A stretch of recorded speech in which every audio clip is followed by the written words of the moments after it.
Hello दोस्तों, स्वागत है आपका आपके अपने YouTube चैनल DDC लाइव में। आज हम अगली क्लास को आगे बढ़ाते हुए आज भारतीय न्याय संहिता के एक महत्वपूर्ण टॉपिक पर चर्चा करेंगे। उसका नाम है दंड। मतलब भारतीय न्याय संहिता में जब आप BNS पढ़ेंगे, BNS में दंड के प्रारूप का वर्णन किया गया है और बताया गया है कि भारतीय न्याय संहिता में दंड कितने प्रकार के होंगे।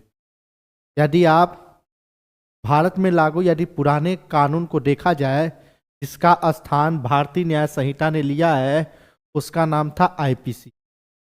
IPC में भी दंड को परिभाषित किया गया था और साथ ही साथ भारतीय न्याय संहिता में भी दंड को परिभाषित किया गया है। जब आप भारतीय न्याय संहिता की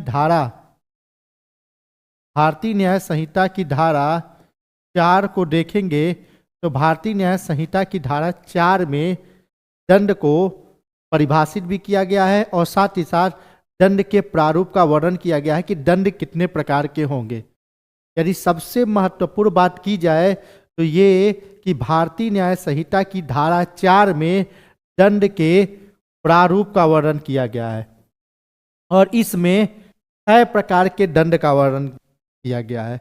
मतलब भारतीय न्याय संहिता की धारा 4 में 6 प्रकार के दंड हैं और उन 6 प्रकार के दंड में जो सबसे पहले नंबर पे जो दंड है उसका नाम है मृत्युदंड।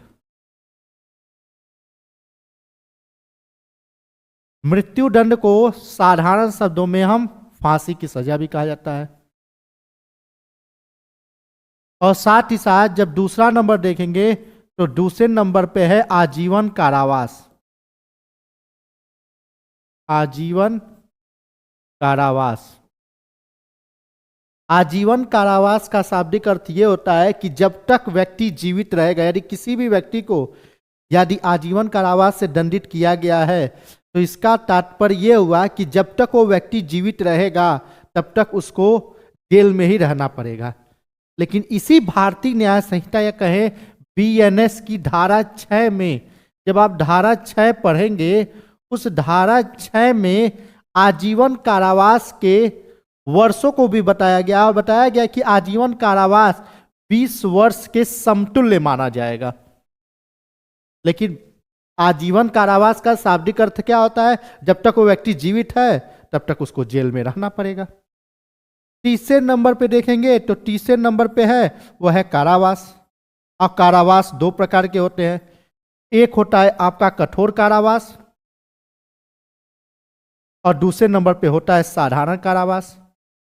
मतलब भारतीय न्याय संहिता की धारा 4 के जो तीसरा प्रोविजन है उसमें कारावास को बताएगा। कारावास 2 प्रकार के होंगे। पहले नंबर पे होगा कठोर कारावास, दूसरे नंबर पे होगा साधारण कारावास। कठोर कारावास का शाब्दिक अर्थ यह है कि किसी भी अभियुक्त को यदि कठोर कारावास से यदि दंडित किया गया है तो उससे श्रम करवाया जाएगा, जैसे पत्थर तोड़ना, खुदाई करना, ऐसे कार्य करवाए जाएंगे। लेकिन किसी भी अभियुक्त को या किसी भी व्यक्ति को यदि साधारण कारावास से दंडित किया गया है तो उससे कोई कार्य नहीं करवाया जाएगा। चौथे नंबर पे है संपत्ति का संप्रहरण। संपत्ति का संप्रहरण। संपत्ति के संप्रहरण का शाब्दिक अर्थ है कि संपत्ति को जब्त कर लेना। क्योंकि तो माना जाता है कि जो व्यक्ति अपराधी है वो संपत्ति को अर्जित करता है उस अपराध के जरिए। इसीलिए भारतीय न्याय संहिता में जो चौथे नंबर का दंड है वो है संपत्ति का संप्रहरण। मतलब किसी भी व्यक्ति के संपत्ति को क्या कर लिया जाएगा? जब्त कर लिया जाएगा। 5वें नंबर पे है आपका जुर्माना। जुर्माना का मतलब फाइन। क्योंकि आप अलग अलग कानून पढ़े होंगे भारतीय न्याय संहिता में, जो अपराध बताया गया होगा उस अपराध के लिए अलग अलग प्रकार के दंड है। उसमें लिखा होगा कहीं 5,000 का जुर्माना, जैसे आपने पिछले क्लास के वीडियो में देखा होगा कि यदि कोई व्यक्ति सदोष अवरोध करेगा तो उसको 5,000 का जुर्माना लगाया जाएगा। तो जुर्माना भी क्या है? एक दंड का क्या है? प्रारूप है। जो सबसे अंतिम नंबर पे जो दंड का प्रारूप है वह है जो सबसे अंतिम नंबर पे जो दंड का प्रारूप है वह है सामुदायिक सेवा। और ये एक नया प्रोविजन भारतीय न्याय संहिता में जोड़ा गया है। पुरानी जो कानून थी, जो पुरानी जो भारतीय दंड संहिता थी, उस भारतीय दंड संहिता में कहीं भी सामुदायिक सेवा का वर्णन नहीं किया गया था। लेकिन जो नया कानून प्रवर्तन में है भारतीय न्याय संहिता, उस भारतीय न्याय संहिता में एक नए कानून में एक नए दंड का वर्णन किया गया। उसी दंड को हम क्या कहते हैं? सामुदायिक सेवा। क्योंकि जब आप चोरी के अपराध को पढ़े थे, चोरी के अपराध में बताया गया था कि कोई भी व्यक्ति यदि 5,000 से कम मूल्य की संपत्ति की यदि चोरी करता है, 5,000 जिससे क्या है? कम मूल्य है। यदि उनकी संपत्ति की यदि कोई व्यक्ति चोरी करेगा और वो फिर से मूल्य या वो संपत्ति को वापस लौटा देता है तो उसको सामुदायिक सेवा से दंडित किया जाएगा।